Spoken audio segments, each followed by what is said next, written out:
Zaburi ya 31. Zaburi iyi yahimbiwe umutware w'abaririmbyi, ni iya Dawidi. Uwiteka ni wowe mpungiraho singakorwe n'isoni, unkize kubwo gukiranuka kwawe. Untegere ugutwi utebuke unkize, umbere igitare gikomeye, inzu y'igihome yo kunkiza. Kuko ari wowe gitare cyanjye n'igihome kinkingira, nuko kubw'izina ryawe unjye imbere unyobore. Unkure mu kigoyi banteze rwihishwa, kuko ari wowe gihome kinkingira. Mu maboko yawe niho mbikije ubugingo bwanjye, Uwiteka Mana y'umurava warancunguye. Nanga bita ku bitagira umumaro by'ibinyoma, ku bwanjye niringira Uwiteka. Nzajya nezerwa nishimira imbabazi zawe, kuko warebye amakuba yanjye n'ibyago byanjye, wamenye imibabaro y'umutima wanjye, kandi utankingiraniye gufatwa n'amaboko y'umwanzi, washyize ibirenge byanjye ahantu hagari. Uwiteka umbabarire kuko mbabaye, mu maso hanjye hananurwa n'umubabaro, kandi n'ubugingo bwanjye n'umubiri binanuwe nawo. Kuko iminsi yo kubaho kwanjye nyihoranamo agahinda, n'imyaka yanjye nkayimara nsuhuza umutima. Intege zanjye zimarwa no gukiranirwa kwanjye, amagufwa yanjye arananutse. Ku bw'abanzi banjye bose mpindutse igitutsi, ni koko mpindukiye abaturanyi banjye igitutsi gikomeye, n'abamenyi banjye mbahindukiye igiteye ubwoba, abandebye mu nzira barampunga. Nibagiranye nk'uwapfuye utakibukwa, mpwanye n'urwabya rumenetse. Kuko numvise benshi bambeshya, ubwoba bukantera impande zose, ubwo bangiraga inama bagashaka uburyo banyica. Ariko ku bwanjye ni wowe niringiye Uwiteka, naravuze nti, uri Imana yanjye. Ibihe byanjye biri mu maboko yawe, unkize amaboko y'abanzi banjye n'abangenza, umurikishirize umugaragu wawe mu maso hawe, unkize kubw'imbabazi zawe. Uwiteka, ne gukorwa n'isoni kuko ngutakiye, abanyabyaha bari bo bakorwa n'isoni bacecekera ikuzimu. Indimi z'ibinyoma zigobwe, zivugana umukiranutsi agasuzuguro n'ubwibone no kugayana. Erega kugira neza kwawe ni kwinshi, uko wabikiye abakubaha, uko wakorereye abaguhungiraho mu maso y'abantu. Mu bwihisho bwo mu maso yawe niho uzabahisha inama mbi z'abantu, uzabahisha mu ihema gutongana kw'indimi. Uwiteka ahimbazwe kuko yanyerekeye imbabazi ze zitangaza mu mudugudu ufite igihome gikomeye. Ku bwanjye navuganye ubwira nti, nciriwe mu maso yawe, ariko ngutakiye wumva ijwi ryo kwinginga kwanjye. Mukunde Uwiteka mwa bakunzi be mwese mwe. Uwiteka arinda abanyamurava, yitura byinshi ukora iby'ubwibone. Mwa bategereza Uwiteka mwese mwe, nimukomere, imitima yanyu ihumure. Zaburi ya 32. Zaburi iyi ni iya Dawidi, ni indirimbo yahimbishijwe ubwenge. Hahirwa uwababariwe ibicumuro bye, ibyaha bye bigatwikirwa. Hahirwa umuntu Uwiteka atabaraho gukiranirwa, umutima we ntubemo uburiganya. Ngicecetse, amagufwa yanjye ashajishwa no kuniha kwanjye umunsi ukira. Kuko ukuboko kwawe ku manywa na nijoro kwandemereraga, ibyuya byanjye bigahinduka nk'amapfa yo mu cyi. Nakwemereye ibyaha byanjye, sinatwikiriye gukiranirwa kwanjye. Naravuze nti, ndaturira Uwiteka ibicumuro byanjye, nawe ankuraho urubanza rw'ibyaha byanjye. Nicyo gituma umukunzi wawe wese akwiriye kugusengera igihe wabonerwamo, nukuri umwuzure w'amazi y'isanzure ntuzamugeraho. Ni wowe bwihisho bwanjye, uzandinda amakuba n'ibyago, uzangotesha impundu zishima agakiza. Nzakwigisha nkwereke inzira unyura, nzakugira inama, ijisho ryanjye rizakugumaho. Ntimube nk'ifarashi cyangwa inyumbu zitagira ubwenge, zikwiriye guhatwa n'icyuma cyo mu kanwa n'umukoba wo ku ijosi. Utagira ibyo ntizakwegera. Abanyabyaha bazabona imibabaro myinshi, ariko uwiringira Uwiteka imbabazi zizamugota. Mwa bakiranutsi mwe, munezererwe Uwiteka, mwishimwe mwa bafite imitima itunganye mwese mwe, ibyishimo bibatere kuvuza impundu. Zaburi ya 33. Mwa bakiranutsi mwe, mwishimire Uwiteka, gushima gukwiriye abatunganye. Mushimishe Uwiteka inanga, mumuririmbire ishimwe kuri neberu y'imirya 10. Mumuririmbire indirimbo nshya, mucurangishe inanga ubwenge, muyivugishe ijwi rirenga. Kuko ijambo ry'Uwiteka ritunganye, imirimo ye yose ayikorana umurava. Akunda gukiranuka n'imanza zitabera, isi yuzuye imbabazi z'Uwiteka. Ijambo ry'Uwiteka niryo ryaremye ijuru, umwuka wo mu kanwa ke niwo waremye ingabo zo muri ryo zose. Ateranya amazi yo mu nyanja nk'ikirundo, ashyingura imuhengeri mu bubiko. Isi yose yubaha Uwiteka, abari mu isi bose bamutinye. Kuko yavuze bikaba, yategetse bigakomera. Uwiteka ahindura ubusa imigambi y'amahanga, akuraho iby'amoko yibwira. Imigambi y'Uwiteka ikomera iteka ryose, ibyo yibwira mu mutima we bihoraho ibihe byose. Hahirwa ishyanga rifite Uwiteka ho Imana yaryo, ubwoko yitoranirije kuba umwandu we.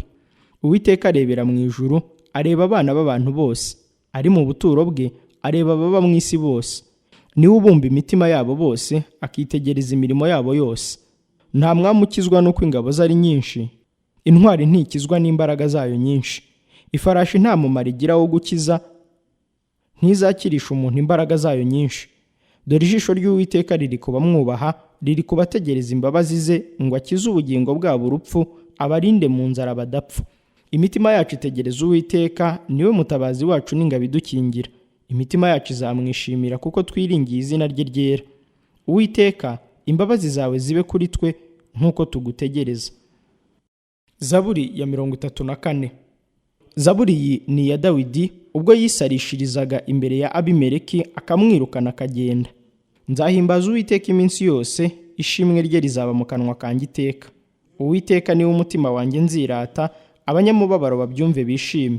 Mufatanye nanjye guhimbaza Uwiteka, dushyirane hejuru izina rye. Nashatse Uwiteka aransubiza, ankiza ubwoba nari mfite bwose.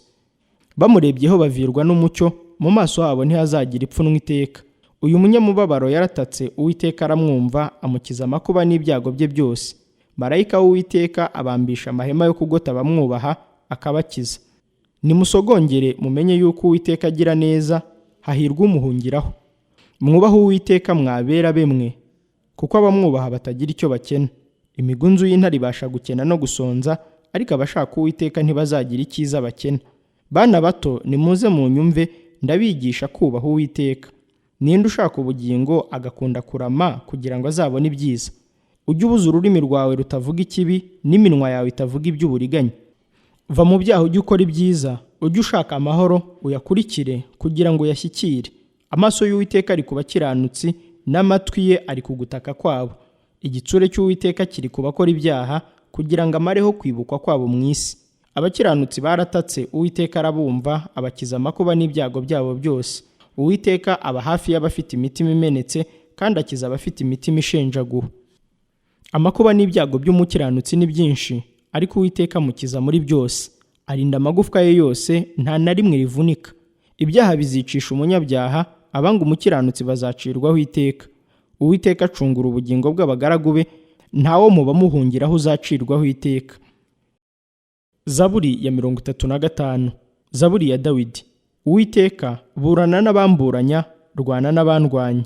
Enda ingabo nto n'inini uhagurukire kuntabara, kandi ushingure icumu mu ntagara, wimimira abangenza, ubwire umutima wanjye uti, nige gakiza kawe. Abashaka ubugingo bwanjye bamware, bagira igisuzuguriro, abajya inama yo kungirira nabi basubizwa inyuma, baterwa ipfunwe. Babe nk'umurama utumurwa n'umuyaga, kandi marayika w'Uwiteka abirukane. Inzira yabo ibe umwijima n'ubunyereri, kandi marayika w'Uwiteka bagenze. Kuko bantegeye ikigoyi ku bushya badafite impamvu, kandi badafite impamvu bateze ubugingo bwanjye ubushya. Kurimbuka ku mutungure, ikigoyi yateze aba ari we gifata ubwe, akigwemo arimbuke. Nibwo umutima wanjye uzishimira Uwiteka, uzishimira agakiza ke. Amagufwa yanjye yose azavuga ati, Uwiteka ninde uhwanye nawe? Kuko ukiza umunyamubabaro umurusha amaboko, ukiza umunyamubabaro n'umukene ubanyaga. Abagabo b'ibinyoma barahaguruka bakandega ibyo ntazi, bakabimbaza. Ibyiza nabagiriye bakabyitura ibibi, bikampindura nk'imfusha. Ariko jyeweho iyo barwaraga nambaraga ibigunira, nkababarisha ubugingo bwanjye kwiyiriza ubusa, ngasenga ncuritse umutwe mu gituza. Nkamera nk'aho ari inshuti yanjye cyangwa mwene data urwaye, nkiyunamira nkambara ibyo kwirabura nk'uborogera nyina. Ariko ncumbagiye barishima, baraterana, abatagira umumaro banteraniraho sinabimenya, baranshishimura ntibarorera. Bampekenyera amenyo nk'uko abakobanyi bakora, bakobana ibiteye isoni aho abantu basangira. Mwami, uzageza he kundebera gusa? Kiza ubugingo bwanjye kurimbuka kwabo, icyo mfite rukumbi gikiza intare. Nzagushimira mu iteraniro ryinshi, nzaguhimbariza mu bantu benshi.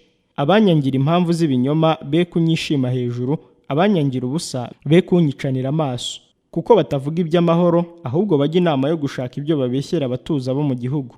Banyasamiye cyane, baravuga bati, aha, aha, amaso yacu arabibonye. Uwiteka warabibonye ntuceceke, Mwami ntumbe kure. Ivurugute ukangukire kuncira urubanza, urubanza rw'ibyanjye Mana yanjye, Mwami wanjye. Uwiteka Mana yanjye, uncira urubanza rukwiriye gukiranuka kwawe, be kunyishima hejuru. be kwibwira bati aha nicyo twashakaga, be kuvuga bati tumumire bunguri. Abishimira ibyago byanjye bakorwe n'isoni, bamware, abanyirata hejuru bambikwa isoni n'igisuzuguriro. Abakunda ko nsinda nk'uko bikwiriye nibavuze impundu bishime, iteka bavuge bati Uwiteka himbazwe. Wishimire amahoro y'umugaragu we, kandi ururimi rwanjye ruzavuga gukiranuka kwawe, ruzavuga ishimwe ryawe umunsi wire. Zaburi ya 36. Zaburi iyi yahimbiwe umutware w'abaririmbyi, ni iya Dawidi umugaragu w'Uwiteka. Ubugome bw'umunyabyaha bubwiriza umutima we, nta gutinya Imana kuri mu maso ye, kuko yiyogeza ubwe akibwira yuko gukiranirwa kwe kutazamenyekana ngo kwangwe. Amagambo yo mu kanwa ke ni ugukiranirwa n'uburiganya, yarorereye kugira ubwenge no gukora ibyiza. Yigirira inama yo gukiranirwa ku buriri bwe, yishyira mu nzira itari nziza, ntiyanga ibyaha. Uwiteka, urugero rw'imbabazi zawe rugera mu ijuru, urw'umurava wawe rugera no mu bicu. Gukiranuka kwawe guhanye n'imisozi miremire y'Imana, amateka yawe ni nk'imuhengeri. Uwiteka, ni wowe ukiza abantu n'amatungo. Mana, erega imbabazi zawe ni iz'igiciro cyinshi. Abana b'abantu bahungira mu gicucu cy'amababa yawe. Bazahazwa rwose n'umubyibuho wo mu nzu yawe, kandi uzabuhira ku ruzi rw'ibyishimo byawe. Kuko aho uri ariho hari isoko y'ubugingo, mu mucyo wawe niho tuzabonera umucyo. Ujye ukomeza kugirira imbabazi abakuzi, no kwereka abafite imitima itunganye gukiranuka kwawe. Ikirenge cy'umwiboneke kunzaho, ukuboko kw'abanyabyaha kwe kunyimura. Hariya aho inkozi z'ibibi ziguye, zitsinzwe hasi, ntizizabasha guhaguruka. Zaburi ya 37. Zaburi ya Dawidi. Ntuhagarikwe umutima n'abakora ibyaha, kandi ntugirire ishyari abakiranirwa, kuko bazacibwa vuba nk'ubwatsi, bazuma nk'igisambu kibisi. Wiringire Uwiteka, ukora ibyiza, guma mu gihugu ukurikiza umurava, kandi wishimire Uwiteka, nawe azaguha ibyo umutima wawe usaba. Ikoreze Uwiteka urugendo rwawe rwose, abe ari we wiringira, nawe azabisohoza. Kandi azerekana gukiranuka kwawe nk'umucyo, n'ukuri k'urubanza rwawe nk'amanywa y'ihangu. Turiza Uwiteka umutegereze wihanganye, ntuhagarikwe umutima n'ubona ibyiza mu rugendo rwe, n'umuntu usohoza inama mbi. Reka umujinya, va mu burakari, ntuhagarike umutima, kuko icyo kizana gukora ibyaha gusa. Kuko abakora ibyaha bazarimburwa, ariko abategereza Uwiteka nibo bazaragwa igihugu. Kuko hazabaho igihe gito, umunyabyaha ntabeho, ni koko uzitegereza he umubure. Ariko abagwaneza bazaragwa igihugu, bazishimira amahoro menshi. Umunyabyaha ajya inama zo kugirira umukiranutsi nabi, kandi amuhekenyera amenyo. Umwami Imana izamuseka, kuko ireba yuko igihe cye kigiye gusohora. Abanyabyaha bakuriye inkota, bafora imiheto kugira ngo batsinde umunyamubabaro n'umukene, bica abagenda batunganye. Inkota yabo n'ibizacumita imitima, imiheto yabo izavunika. Ibike umukiranutsi afite biruta ubutunzi bwinshi bw'abanyabyaha benshi, kuko amaboko y'abanyabyaha azavunika, ariko Uwiteka aramira abakiranutsi. Uwiteka azi iminsi y'abatunganye, umwandu wabo uzahoraho iteka. Ntibazakorwa n'isoni mu gihe cy'ibyago, mu minsi y'inzara bazahazwa. Ariko abanyabyaha bazarimbuka, kandi abanzi b'Uwiteka bazashira nk'ubwiza bw'urwuri. Bazarimbuka, bazarimbukira mu mwotsi. Umunyabyaha aragurizwa ntiyishyure, ariko umukiranutsi agira ubuntu agatanga. Kuko abahabwa umugisha n'Uwiteka bazaragwa igihugu, abavumwa nawe bazarimburwa. Iyo intambwe z'umuntu zikomejwe n'Uwiteka, akishimira inzira ye, naho yagwa ntazarambarara, kuko Uwiteka amuramije ukuboko kwe. Nari umusore none ndashaje, ariko sinari nabona umukiranutsi aretswe, cyangwa urubyaro rwe rusabiriza ibyo kurya. Agira ubuntu umunsi ukira, akaguriza abandi, urubyaro rwe rukabona umugisha. Va mu byaha ujye ukora ibyiza, uzaba gakondo iteka. Uwiteka akunda imanza zitabera, ntareka abakunzi be barindwa iteka ryose. Ariko urubyaro rw'abanyabyaha ruzarimburwa. Abakiranutsi bazaragwa igihugu bakibemo iteka. Akanwa k'umukiranutsi kavuga iby'ubwenge, n'ururimi rwe ruvuga ibyo gukiranuka. Amategeko y'Imana ye ari mu mutima we, nta ntambwe ze zizanyerera. Umunyabyaha agenzura umukiranutsi ashaka kumwica. Uwiteka ntazamureka mu kuboko kwe, kandi ntazamutsindisha mu manza. Ujye utegereza Uwiteka, ukomeze mu nzira ye, nawe azagushyirira hejuru kuragwa igihugu. Abanyabyaha bazarimburwa ureba. Nabonye umunyabyaha afite ubutware bukomeye, agaye nk'igiti kibisi cyishimiye ubutaka. Maze barahanyuze basanga adahari, kandi naramushatse ntiyaboneka. Witegereze uboneye rwose, urebe utunganye, kuko umunyamahoro azagira urubyaro. Abacumura bo bazarimburirwa hamwe, urubyaro rw'umunyabyaha ruzarimburwa. ariko agakiza k'abakiranutsi gaturuka ku Uwiteka, niwe gihome kibakingira mu gihe cy'amakuba. Kandi Uwiteka arabatabara abarura mu byaha akabakiza, kuko bamuhungiyeho. Zaburi ya 38. Zaburi iyi ni iya Dawidi, yahimbiwe kuba urwibutso. Uwiteka, ntumpanishe umujinya wawe, kandi ntumpanishe uburakari bwawe bwotsa, kuko imyambi yawe impamye, ukuboko kwawe kukanshikamira. Nta hazima mu mubiri wanjye kubw'umujinya wawe, nta mahoro amagufwa yanjye afite kubw'ibyaha byanjye. Kuko ibyo nakiraniwe bindengeye, bihwanye n'umutwaro uremereye unanira. Inguma zanjye ziranuka kandi ziraboze kubw'ubupfu bwanjye. Ndahitamye nunamye cyane, ngenda nambaye ibyo kwirabura umunsi ukira. Kuko ikiyunguyungu cyanjye cyuzuye umuriro, kandi nta hazima mu mubiri wanjye. Ndahondobereye, ndavunaguritse, nanihishijwe no guhagarika umutima. Mwami, ibyo nshaka byose biri imbere yawe, kuniha kwanjye ntuguhishwa. Umutima urankubita, intege zanjye zirashira, amaso yanjye nayo ubwayo afite ibihuzenge. Abakunzi banjye n'inshuti zanjye bampaye akato kubw'icyago cyanjye, bene wacu bampagaze kure. Kandi abashaka kunyica bantega imitego, abanshakira ibyago bavuga iby'ubwicanyi, bagatekereza uburiganya umunsi ukira. Ariko jyeweho meze nk'igipfamatwi, sinumva, meze nk'ikiragi kitabumbura umunwa. Ni ukuri meze nk'umuntu utumva, udafite mu kanwa ibyo asubiza undi. Kuko Uwiteka ari wowe niringiye, Mwami Imana yanjye, ni wowe uzansubiza. Kuko navuze nti, be kunyishima hejuru, iyo ikirenge cyanjye kinyereye, banyirata hejuru. Kuko ndi bugufi bwo gucumbagira, kandi umubabaro wanjye uri imbere yanjye iteka. Kuko nzatura gukiranirwa kwanjye, nzagira agahinda k'ibyaha byanjye. Ariko abanzi banjye ni abanyantege nyinshi, kandi ni abanyamaboko, abanyangira impamvu z'ibinyoma baragwiriye. Abitura inaba babagiriye neza, nabo n'abanzi banjye, kuko nkurikiza icyiza. Uwiteka, ntundeke, Mana yanjye, ntumbe kure. Mwami gakiza kanjye, tebuka untabare. Zaburi ya 39. Zaburi iyi yahimbiwe Yedutuni, umutware w'abaririmbyi, ni iya Dawidi. Naribwiye nti, nzirindira mu nzira zanjye kugira ngo ntacumuza ururimi rwanjye, nzajya mfata ururimi rwanjye umunyabyaha akiri imbere yanjye. Nabeshejwe nk'ikiragi no kutavuga, narahoze naho byaba byiza sinabivuga, umubabaro wanjye uragwira. Umutima wanjye ungurumana mu nda, ngitekereza umuriro unyakamo. Maze mvugisha ururimi nti, Uwiteka, umenyeshe iherezo ryanjye n'urugero rw'iminsi yanjye, menye ko ndi igikenye. Dore wahinduye iminsi yanjye nk'intambwe z'intoki, igihe cy'ubugingo bwanjye kuri wowe kimeze nk'ubusa. Ni ukuri umuntu wese nubwo akomeye, ni umwuka gusa. Ni ukuri umuntu wese agenda nk'igicucu, ni ukuri bahagarikira umutima ubusa. Umuntu arundanya ubutunzi atazi uzabujyana. Mwami, none ntegereje iki? Ni wowe niringira. Unkize ibicumuro byanjye byose, ntumpindure uwo gutukwa n'abapfu. Narahoze sinabumbura akanwa, kuko ari wowe wabikoze. Unkureho inkoni yawe, mazwe no gukubitwa n'ukuboko kwawe. Iyo uhaniye umuntu gukiranirwa kwe, umuhanisha ibihano, unyenzura ubwiza bwe nk'inyenzi. Ni ukuri umuntu wese ni umwuka gusa. Uwiteka, umva gusenga kwanjye, tegera ugutwi gutaka kwanjye, ntiwicire amatwi amarira yanjye. Kuko ndi umusuhuke imbere yawe, n'umwimukira nk'uko ba sogokuruza bose bari bari. Rekeraho kundeba igitsure, mbona uko nsubizwamo intege, ntarava hano ntakibaho. Zaburi ya 40. Zaburi iyi yahimbiwe umutware w'abaririmbyi, ni iya Dawidi. Nategereje Uwiteka nihanganye, antegera ugutwi yumva gutaka kwanjye. Kandi ankura mu rwobo rwo kurimbura, no mu byondo by'isayo, ashyira ibirenge byanjye ku rutare, akomeza intambwe zanjye. Kandi yashyize indirimbo nshya mu kanwa kanjye, niyo shimwe ry'Imana yacu, benshi bazabireba batinye biringira Uwiteka.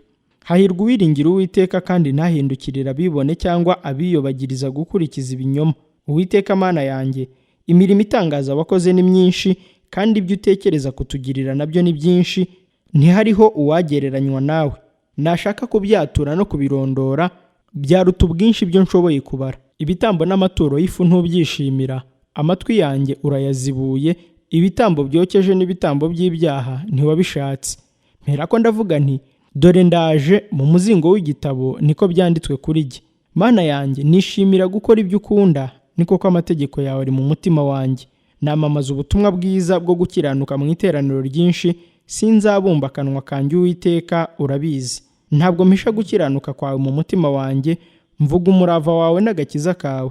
Imbabazi zawe n'ukuri kwawe simbihisha iteraniro ryinshi. Uwiteka, nawe ntunyime kugira neza kwawe, imbabazi zawe n'ukuri kwawe bijye bindinda iteka. Kuko ibyago bitabarika bingose, ibyo nakiraniwe bingezeho nkaba ntabasha kureba. Biruta umusatsi wo ku mutwe wanjye ubwinshi, bituma umutima wanjye umvamo. Uwiteka, emera kunkiza. Uwiteka, tebuka untabare. Abashakira ubugingo bwanjye kurimbura bakorwe n'isoni bamwarane, abishimira ibyago byanjye basubizwe inyuma bagira igisuzuguriro. Abambwira bati, aha, aha, barekwe kubw'isoni zabo. Abagushaka bose bakwishimire bakunezererwe, abakunda agakiza kawe bajye bavuga bati, Uwiteka ahimbazwe. Icyakora jyeweho ndi umunyamubabaro n'umukene, ariko Uwiteka anyitaho. Ni wowe mutabazi wanjye n'umukiza wanjye, Mana yanjye, ntutinde.